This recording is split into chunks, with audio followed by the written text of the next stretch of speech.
사람들마다 이 종말이 언제 올 것인가, 여기에 대해서 이 관심이 아주 많거나 혹은 아주 무관심하거나 둘 중에 하나인 것 같습니다. 여러분은 이 종말에 대해 어느 쪽이신가요? 이 종말의 시간에 대한 관심은 사실 깊이 들어가 보면 두려움에서부터 시작되지 않습니까? 우리 인생의 마지막, 아니 이 역사의 마지막에 어떤 일이 있을까? 나는 또 어떻게 될까? 이런 두려움에서 시작되고, 또 그 두려움을 이용한 이 종교적 사기꾼들은 이 성경에서 말하지 않는 이 종말의 시간표를 제시하면서 신앙적인 열심을 부추깁니다. 우리나라에서도 대표적인 그런 종말 사건으로 떠들었던 일이 있었는데, 1992년 10월 28일 자정에 종말이 온다, 이렇게 주장하던 이 다미 선교회라는 단체가 있었습니다. 그렇게 그 주장에 미혹된 사람들은 사실 일상적인 생활을 하지 못하고, 왜냐하면 종말일 때 모든 게 다 끝나는데 직장이 무슨 의미가 있으며 뭐 개인적인 삶이 무슨 의미가 있겠습니까? 그 종말의 시간표에 맞춰서 모든 걸 다 버리고 모든 걸 다 헌금하고, 그리고 그 종말 때 이 휴거를 받겠다고 그렇게 광신적으로 뭐 기도하는 모습, 제가 군대에 있을 때 뉴스에서 그 장면을 보고 참 부끄러웠습니다. 이 뉴스에서 종말을 기다리는 사람들이 인터뷰를 하고, 그리고 자정 시간 딱 맞춰서 이 사람들이 사라지나 그대로 있나 봤는데, 해프닝으로 자정이 지났는데 갈수록 더 막 고조되어서 막 외치던 그 사람들이 자정이 지나도 그대로 있는 거예요. 얼마나 답답해. 한 사람이라도 좀 사라져야 이게 진짜 뭔가 있었구나 생각이 들 텐데, 그냥 허무하게 해프닝으로 끝나고 말았습니다. 종말의 시간에 대해 집착하는 이런 양상은 구원에 대한 확신이 없는 사람들에게 구원을 받기 위해서는 특별한 헌신이 필요하다거나 또 구원을 받을 수 있는 특별한 방법이 있다는 것을 전제로 이 사람들을 미혹하는 게 아니겠습니까? 그래서 극단적 종말론에 빠지면 개인적 자기 삶이 없어집니다. 요즘 그 신천지도 이 극단적인 종말론의 한 일환입니다.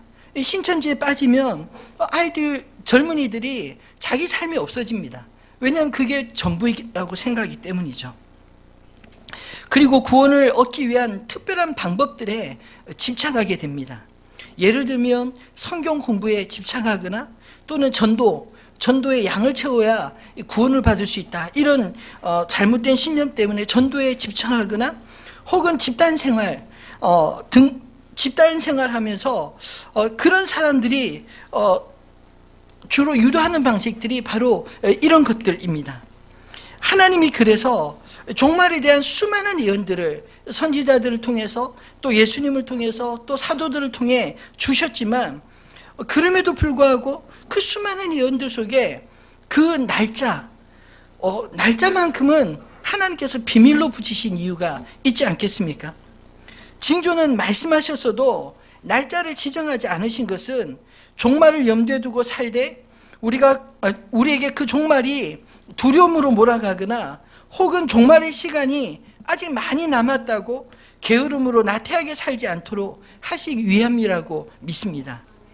오늘 우리가 읽은 이 본문은 사실 요엘 선지자는 몰라도 오늘 읽은 이 본문 말씀은 익히 잘 알고 있을 만큼 유명한 말씀은 아닌가요? 사도행전에서 사도 베드로가 오순절날 성령 충만을 받고 난 이후에 성전에서 사람들에게 설교할 때 인용했던 그런 구절이기 때문입니다. 오늘 본문 28절에 보면 그 후에 내가 내 영을 만민에게 부어주리니 이렇게 말씀하고 있는데, 이 그 후는 어느 때를 의미할까요? 앞에서 우리가 요엘서 말씀을 살펴본 것처럼 이스라엘 백성들이 회복된 미래, 바로 그 이후에 어떤 일이 일어나는지에 대해서 설명한 게 아니겠습니까? 베드로는 사도행전에 이 말씀을 인용하면서 이 그 후를 말세라고 인용하고 있습니다. 사도행전 2장 17절 말씀 한번 같이 읽어볼까요? 하나님이 말씀하시기를 말세에 내가 내 영을 모든 육체에 부어주리니 너희의 자녀들은 예언할 것이요 너희의 젊은이들은 환상을 보고 너희의 늙은이들은 꿈을 꾸리라. 예, 다 똑같은데 앞에 그 후에를 말세라고 그렇게 고쳐서 말하고 있습니다. 이 31절에 여호와의 크고 두려운 날, 여호와의 날, 이 종말에 대한 언급을 하고 있는 것을 보면 이 앞에 요엘에게 주셨던 그 종말에 대한 예언이 백성들이 회개함으로 그 재앙이 복으로 바뀌었지만, 그러나 궁극적인 종말이 사라진 것은 아니라는 것입니다. 역사적 종말의 때가 반드시 올 것임을 미리 예고하고 있는 게 아니겠습니까? 그때의 징조는 어떤 것들이 있을까요? 첫 번째로 28절과 29절 말씀에 보면 성령께서 각 사람에게 부어질, 만민에게 부어질 날이 올 것이다 라고 말합니다. 그러니까 성령 강림이 역사적 종말에 대한 그런 하나의 징조인 것입니다. 그리고 두 번째로는 30절로 31절에 자연의 변화들, 자연의 징조가 있을 것이다 라고 또한 말씀하고 있습니다. 재앙을 피해서 회복되리라는 말씀으로 사실 그 당시에 그 이스라엘 백성들에게는 충분하지 않았을까요? 그런데 왜 그 당시의 청중에게 오늘 이 요엘 선지자는 이 말씀을 했을까요? 그 여호와의 날이 두려운 심판의 날이라 전했던 이 선지자를 통해서 그들이 전혀 경험해보지 못한 성령 강림에 대한 예언을 전하신 그런 의도가 있지 않겠습니까? 그것은 이스라엘 백성들이 잠시 회개하고 잠깐 회복하는 그 정도가 아니라 궁극적인 회복, 즉 역사의 마지막 때 하나님의 구원이 이 땅에 어떻게 임하게 될 것인지를 징조를 통해서 사모하고 기다리고 그리고 바라보도록 알려주시기 위함이라고 믿습니다. 오순절 성령 강림 사건은 어느 날 갑자기 일어난 일이 아니라 BC 약 800년 이전에 이미 하나님께서 요엘 선지자에게 주신 그 예언이 800년이 지나고 난 이후에 예수님의 승천 이후에 마가의 다락방에서 기도하던 120명의 성도들에게 실제로 일어난 사건이었습니다. 요엘 선지자의 이 예언을 들었던 당시 사람들은 아마 이해할 수 없었던 그런 예언일지 모르지만, 감사하게도 오늘 이 말씀을 읽는 우리에게는 이미 성취되어진 예언이면서 동시에 아직 완성되지 않는 종말에 대해 우리에게 각성케 하시는 그런 예언의 말씀 아니겠습니까? 오늘 이 말씀을 묵상하면서 우리가 이미 경험한, 그리고 아직 경험하지 않은 종말에 대해서 징조를 통해 들려주시는 주님의 음성을 저와 여러분이 듣게 되기를 소망합니다. 그렇다면 이 첫 번째 징조, 종말의 징조는 우리에게 어떤 의미를 주고 있을까요? 저는 말씀을 묵상하면서 이 첫 번째 종말의 징조는 변화된 삶으로 초대하시는 말씀이라고 생각합니다. 성령 강림에 대한 예언의 이 강렬한 말씀들을 보면 하나님이 친히 자신의 영을 부어주실 사람들에 대한 언급을 하고 있는 것을 보여주고 있지 않습니까? 내가 내 영을 만민에게 부어주리니, 마지막 때에 하나님께서 자신의 영을 부어주시되 그 대상이 선민 이스라엘에게 한정된 게 아니라 만민, 곧 모든 열방의 사람들에게 부어주게 될 것이다 라고 말합니다. 앞에 이스라엘 백성들에게 종말의 예언에 그들이 회개하여 구원받은 것처럼 역사적 종말일 때도 하나님께서 구원받을 사람들을 친히 택하시고 또 그들이 여호와의 이름을 부름으로 그들이 구원을 받게 될 것이라고 말씀합니다. 그 대상에 있어서 우리가 주목해 볼 것은 만민이라는 것입니다. 이제까지 선민 이스라엘에 그 한정되어 있지 않고 그 대상이 이방인에게까지 넓혀진다는 말씀 아닌가요? 이것은 곧 우리에게도 소망의 메시지입니다. 많은 분들이, 신앙이 좋은 분들이 착각이 쉬운 게 내가 이스라엘 사람인 줄 착각합니다. 여러분, 우리 이스라엘 백성이 아니라 대한민국 백성입니다. 무슨 말이냐면 우리는 사실 성경의 관점으로 보면 이방인입니다. 그렇잖아요. 성경의 관점을 보면 이방인이고, 요한계시록을 볼 때도 14만 4천에 사실 우리는 포함되지 않습니다. 그렇다고 우리가 제외된 게 아니라 그 뒤에 수를 헤아릴 수 없는 숱한 하얀 옷 입은 사람들, 이방인들의 무리 가운데 우리가 포함되어 있을 거라는 그 말씀 아닌가요? 여러분, 오늘 이 본문 속에서 하나님께서 성령을 부어주시되 우리에게까지 염두에 두시고 만민에게 부어주신다는 이 말씀이 저와 여러분에게 성령의 음성으로 들려지게 되기를 소망합니다. 또 너희 자녀들, 너희 늙은이, 너희 젊은이 라고 이렇게 언급하신 것은 전 연령에 제한 없이 임할 것이고, 심지어는 남종과 여종까지, 여기서 남종과 여종은 주의 종을 의미하는 게 아니라 진짜 허드렛이라는 종들을 가리키는, 신분적으로 그 종을 가르치는 것을 의미합니다. 사실 그 당시의 종들은 사람 취급을 받지 않은 그런 사람들이 아닌가요?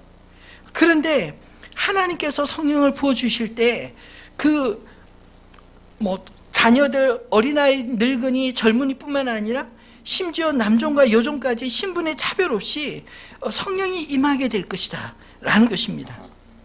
성령 강림 사건은 예수님의 십자가의 죽으심과 부활, 그리고 승천 이후에 성취된 하나님 나라의 클라이막스, 하나님 나라의, 그러니까 이 땅에 어떻게 도래하는지를 보여주는 그런 증거가 아닌가요? 예수 그리스도의 구속의 완성으로 이 땅에 천국에 도래한 것을 믿으시기를 바랍니다. 실제로 120명의 그 성도들에게만 성령 임한 것이 아니라 그들이 복음을 전할 때마다 복음을 듣고 영접한 사람들이 동일하게 성령 충만함을 받고 예수가 믿어지고 예수를 위해 자신의 모든 생애를 헌신하며 바치며 예수를 위해서 살아가는 그런 사람들로 변화되어지지 않습니까?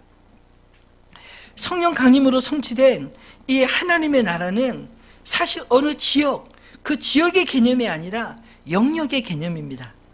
무슨 말이냐면 성령님이 임하시고 성령께서 그의 인생 가운데 함께 하시면 성령께서 들려주시는 그 말씀의 뜻대로 그들이 깨닫게 되고 그리고 그렇게 살아가게 된다. 다시 말하면 하나님의 법이 우리 안에 임하게 되는 것이고, 하나님의 뜻대로 각 사람이 성령 충만함을 받은 사람들이 하나님의 뜻대로 살아가게 될 것이다. 하나님의 통치, 하나님의 말씀의 지배를 받는 그 사람들이 모인 곳, 하나님의 백성들이 모인 곳이 바로 하나님의 나라다. 이것을 말씀하는 것 아니겠습니까? 여러분, 하나님의 임재를 경험하고 하나님의 통치에 순종하는 자들을 통해서 민족과 지역과 인종을 뛰어넘어 진실로 만민에게 하나님의 나라가 임한 줄을 믿으시기 바랍니다. 오늘날 하나님의 영이 온 세계 열방과 민족들 가운데 동시에 임하사 교회를 이루게 하시고 각 나라의 방언으로 예배가 우리 대한민국뿐만 아니라 전 세계에서 동시에 드려지는 이 일이 바로 성령으로 말미암아 하나님의 나라가 각 심령 속에 임한 확실한 증거가 아닌가요? 하나님을 아빠 아버지라 고백하고 순종하는 자들에게 하나님의 나라는 이미 그들에게 임한 줄 믿으시기 바랍니다. 이것에 대해서 예수님은 누가복음 17장 20절로 21절에 하나님 나라에 대해서 묻는 바리새인들에게 분명하게 대답해 주었습니다. 한번 같이 읽어볼까요? 바리새인들이 하나님의 나라가 어느 때 임하나이까 묻거늘 예수께서 대답하여 이르시되 하나님의 나라는 볼 수 있게 임하는 것이 아니요 또 여기 있다 저기 있다고도 못하리니 하나님의 나라는 너희 안에 있느니라. 아멘. 바리새인들은 그 당시 하나님 나라가 언제 임하느냐, 시간에 대해 또 어느 때 임하느냐, 이건 장소에 대한 그런 궁금함이 있어서 질문했습니다. 근데 예수님이 대답하신 것은 마치 그들이 원하는 어느 때 어느 장소가 아니라 하나님의 나라는 바로 너희 안에 있다, 이렇게 말하고 있지 않나요? 이것은 지역과 시간의 개념이 아니라 영역의 개념입니다. 하나님의 말씀이 임하는 곳, 하나님의 그 통치가 임하는 곳, 곧 성령께서 친히 임하셔서 각 사람에게 하나님의 뜻을 보여주시고 그 하나님의 뜻에 순종하며 따라가는 그 사람들을 통해서 이미 하나님 나라는 이 땅에 도래하였다, 그런 뜻 아닌가요? 여러분, 오늘 성령 충만함을 받은 저와 여러분의 생애 가운데 하나님의 나라가 이미 임한 줄을 믿으시기를 바랍니다. 그러면 우리가 그 하나님 나라 백성으로 변화된 삶을 어떻게 살 수 있을까요? 우리 의식과 생각이 바뀌어야 되지 않겠습니까? 성령의 임재로 말미암아 이 땅에 임한 하나님의 나라는 앞에서 언급한 것처럼 신분과 인종과 언어와 민족을 초월해서 하나 된 하나님 백성들의 나라인 것입니다. 우리가 성령 충만하면 이런 구별하고 나누고 이러지 않고 나와 다름에도 불구하고 성령이 임한 그 사람을 형제여 이렇게 말할 수 있다는 것입니다. 한번 생각해 보십시오. 초대교회 성령 충만함을 받은 사람들 가운데 심지어는 한 집의 주인과 종도 동일하게 예수를 믿었습니다. 그러면 어떻게 되나요? 주인과 종이 형제가 되는 것이죠. 그렇지 않나요? 이게 참 이해가 되지 않는, 그러나 그것이 그 당시에 상식적으로 이해되지 않는 그런 일들이 임한 줄을 믿으시기 바랍니다. 이게 빌레몬서에 나와 있는 사도 바울이 빌레몬에게 빌레몬에게 그 종이었던 자를 오네시모를 보내면서 그 형제라고 이야기를 하는 그 장면에서도 보여주고 있는 게 아닌가요? 여러분, 성령 충만함이 임하면 우리 안에 이런 온전한 변화들, 사람들에 대해 바라보는 시각이 변하고 또 세상을 바라보는 그런 시각이 변하고 하나님께서 우리에게 보여주시는 그런 이상들, 꿈들이, 그런 비전들이 우리에게 실제적인 그런 소명이 되는 것임을 깨닫게 되기를 소망합니다. 하나님의 말씀의 다스림 속에 변화된 삶이 진정한 종말의 징조가 아닌가요? 여러분, 오늘 이 요엘서를 통해 들려주신 이 성령의 강림으로 임할 종말의 징조는 이미 시작된 하나님의 나라를 우리에게 보여주고 있습니다. 저와 여러분을 통해서 시작된 하나님의 나라, 천국이 이미 이 땅에 도래했다는 것입니다. 두 번째로 종말의 징조는 우리에게 선교적 삶으로 초대하시는 그런 말씀이라고 믿습니다. 이 두 번째 징조를 보면 자연의 징조를 이야기하고 있지 않나요? 30절로 31절에 보면 내가 이적을 하늘과 땅에 베풀리니 곧 피와 불과 연기 기둥이라. 여호와의 크고 두려운 날이 이르기 전에 해가 어두워지고 달이 핏빛같이 변하려니와.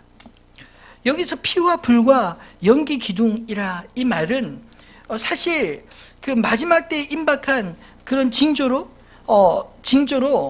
그 이 땅에 하나님 나라가 어떻게 임하는지를 보여주는 것입니다. 근데 이 피와 불과 연기 기둥은 하나님의 임재의 상징으로 사용한 것입니다. 제사에 드려질 어린 양의 피, 그리고 성령을 불이라고 표현하지 않나요? 또 심판과 임재의 상징인 연기 기둥, 하나님의 영이 그 성전에 가득할 때 연기로 그렇게 충만히 임한 모습들을 보여주지 않나요? 이 말은 하나님이 마지막 때에 이 땅에 하나님 성령이 임함과 동시에 하나님 자신의 임재를 충만히 보여주겠다, 이런 뜻이라고 해석할 수 있는 것입니다.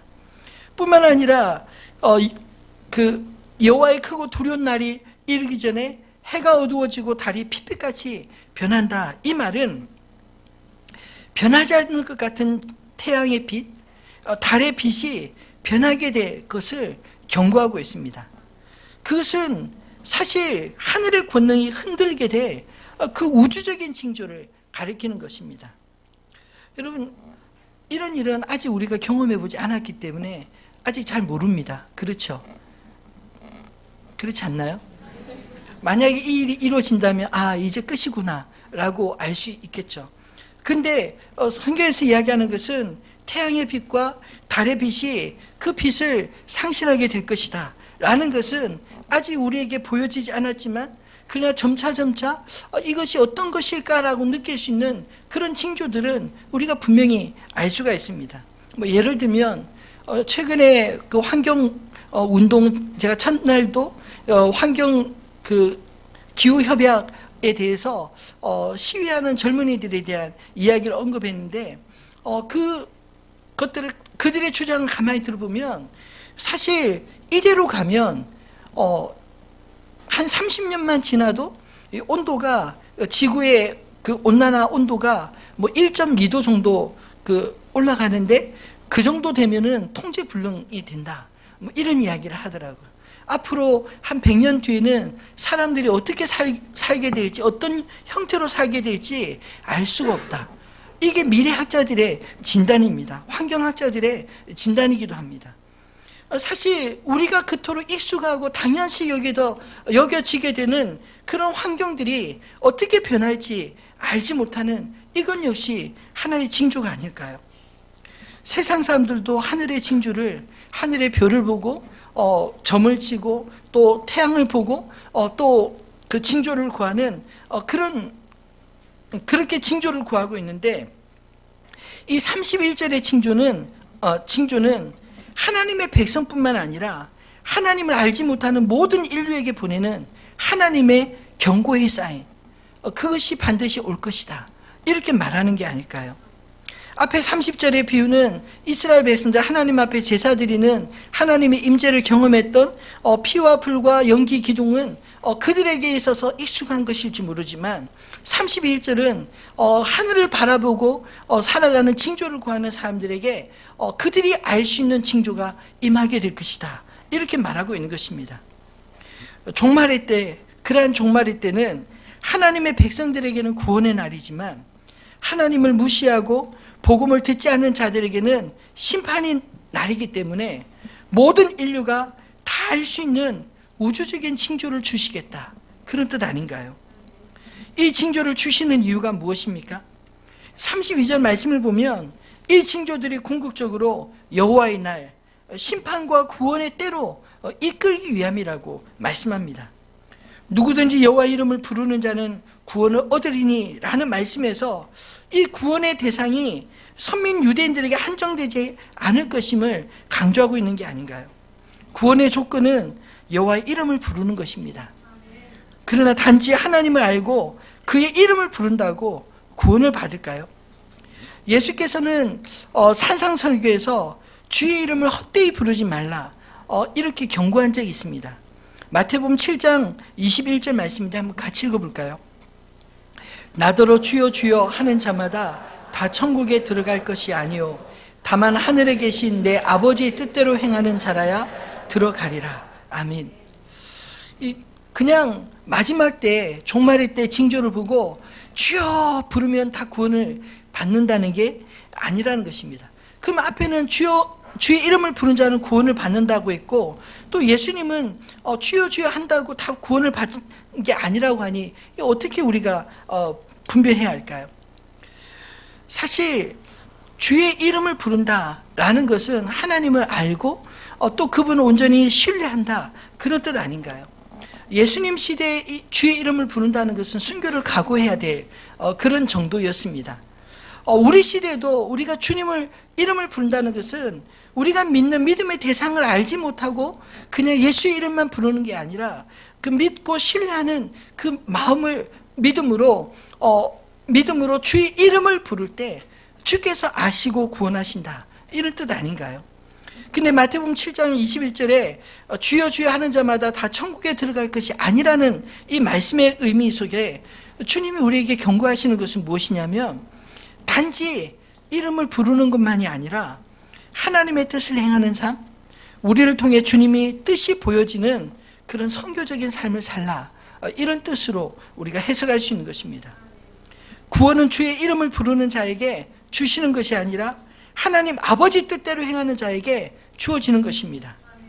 누구든지 여호와의 이름을 부르는 자는 구원을 얻으리라는 예언은 앞에서 강조하는 것처럼 성령이 임한 누구든지를 가리키는 것입니다. 그 대상에는 신분과 종족과 빈부 귀천을 따지지 않습니다. 오직 하나님이 자신의 영을 부어주신 자들, 여호와의 이름을 알고 부르는 자들은 다 구원을 받을 것입니다. 이는 나 여호와의 말대로 시온산과 예루살렘에서 피할 자가 있을 것이며 남은 자 중에 나 여호와의 부름을 받을 자가 있을 것임이니라. 이 말씀을 통해서도 심판날에 피난처 대신 여호와의 구원을 받을 자가 있음을, 그들은 여호와의 이름을 알고 부르며 뿐만 아니라 그 이름을 위해 사는 자들이다 라는 뜻입니다. 오늘 이 성령 강림의 예언은 오늘 우리 시대에 이미 성취되었고 또 완전한 성취를 기다리려는 말씀입니다. 우리는 사실 이미와 아직 사이에 하나님의 영을 받은 자들로 어떻게 살아야 되는가, 그렇게 물어야 되지 않을까요? 그에 대한 답은 분명합니다. 이미 우리 안에 거하신 성령으로 말미암아 하나님 나라를 위해서 살아야 하는 것입니다. 성령의 뜻대로 사는 그곳이, 또 그 사람들이 바로 하나님의 나라인 줄 믿으시기 바랍니다. 이미 우리 안에 성령의 징조가 있는 것, 그것으로 이미 천국이 이 땅에 임한 것을 깨닫게 되시기를 바라고, 그리고 자연의 징조 속에 아직 이루어지지 않았지만 나타날 그 징조들을 하나하나 살펴보면서 우리가 경각심을 잃지 않고 우리의 인생의 마지막 때, 이 역사의 마지막 때가 반드시 올 것임을, 그래서 그때는 우리가 주님 앞에 청지기로서 우리가 어떻게 살았는지 주님 앞에 심판을 받게 될 것임을 깨닫게 되기를 바랍니다. 이 땅에서 주의 종답게 변화된 삶, 그리고 주님을 위한 그런 선교사 삶을 산 사람이 있다면 주님 앞에서 그 마지막 때는 그 데드데이, 그냥 죽음의 데이가 아니라 빅토리 데이, 승리의 날이 되지 않을까요? 여러분, 우리가 이 땅에서 믿음을 지키고 그리고 믿음대로 살아가는 게 무슨 의미가 있겠습니까? 불신자들은 그렇게 살지 않으면서 자유롭게 사는 것 같은데 왜 우리는 꼭 그렇게 살아야 하는 것일까요? 왜 우리는 꼭 말씀대로 살아야 하고 왜 우리는 꼭 정말 진리대로 살아야 하는 것입니까? 어떻게 보면 거짓으로 살아가는 것이 더 편해 보이고 더 좋아 보이는 그럴 때가 있지 않나요? 그러나 그럴 이유는 분명한 것입니다. 이 땅의 모든 것들이 하나님 앞에 다 드러나게 될 것임을 우리는 알기 때문입니다. 그리고 이 땅에서 우리가 어떻게 살았는지, 우리가 무엇을 위해 살았는지 주님 앞에서 우리가 다 계산해야 될 때가 있음을 알기 때문에 우리가 그날을 바라보면서 우리 믿음을 지키고 이 땅에서 하나님의 사람답게 그렇게 순종하며 살아야 될 게 아닐까요? 오늘 요에서의 이 강조점들은 사실 하나님 나라 백성으로 살라, 하나님 나라를 위해 살라, 이런 메시지를 우리에게 던져주고 있다고 믿습니다. 말씀을 맺겠습니다. 여러분, 징조를 쫓아 살아가지 마시고 징조를 보여주는 삶을 사시기를 주님의 이름으로 축원합니다. 종말은 앞에서도 언급한 것처럼 시간이 중요한 게 아니라 종말을 준비하는 자세가 중요한 것입니다. 주님은 언제 오실지 알지 못하지만 반드시 오십니다. 주님이 오실 때 깨어있는 사람들은 착하고 충성된 종이라 칭찬을 받을 것이고, 주인이 오는데도 언제 오는지 모른다고 게으르게 자기 할 일을 하지 않을 뿐만 아니라 주인의 것을 허비하고 낭비한 인생, 탕진한 인생은 주님 앞에서 책망받을 날이 될 것이라고 그렇게 말씀하고 있지 않나요? 그래서 우리는 종말에 대해 생각할 때 징조에 집착하기보다는 종말의 징조로 우리에게 부어주신 성령 충만한 삶, 그런 성령 충만한 삶을 살아야 될 줄 믿습니다. 왜냐하면 아직도 하나님을 알지 못하는 사람들이 우리 주변에 너무 많기 때문입니다. 그들에게 구원이 필요하기 때문입니다. 하나님을 알지 못하는 사람들에게 성령 충만한 삶, 하나님의 영이 임하는 삶이 어떤 것인지 우리의 삶을 통해 변화된 삶을 보여주고, 또 우리가 주님의 뜻대로 순종하며 살아가는 그런 선교적 삶을 살아갈 때 그들이 우리를 통해서 하나님을 만나고, 그리고 그들에게 있어서 우리의 삶 자체가 하나님의 징조로 그렇게 보여지지 않겠습니까? 성령 충만한 삶이 궁극적인 이 신앙 생태계의 회복의 상태를 임을 믿으시기를 바랍니다. 성령님이 다스리는 그 사람, 성령이 다스리는 그 나라가 이 땅에 도래할 하나님의 나라이기 때문입니다. 그러므로 성령의 다스림을 받아 살아가는 저와 여러분 되시기를 주님의 이름으로 진심으로 축원합니다. 이미 우리 안에 임하신 성령님, 그분이 우리 안에서 즐거워하시고 그분이 우리를 통해서 하나님의 뜻을 마음껏 펼칠 수 있도록 그렇게 내어드리는 삶, 그리고 궁극적으로 성취될 그런 하나님 나라를 위해서 우리에게 주어진 하나님 나라의 복음에 합당한 삶, 선교적인 삶을 살아가야 될 때 이 땅에서 우리가 천국을 누릴 뿐만 아니라 아직 하나님을 알지 못하는 자들에게 천국을 소개하는 천국의 징조가 되어지는 그런 삶으로 사라지게 될 줄로 믿습니다. 오늘 주신 이 말씀을 기억하면서 함께 찬양하고 싶은데요. 오늘 이 말씀이 너무나 익숙하고 또 유명한 말씀이지 않나요? 이 말씀을 가지고 지어진 찬양도 있습니다. 우리들의 찬양 303장 마지막 날에 찬양 가사를 묵상하며 함께 찬양하겠습니다.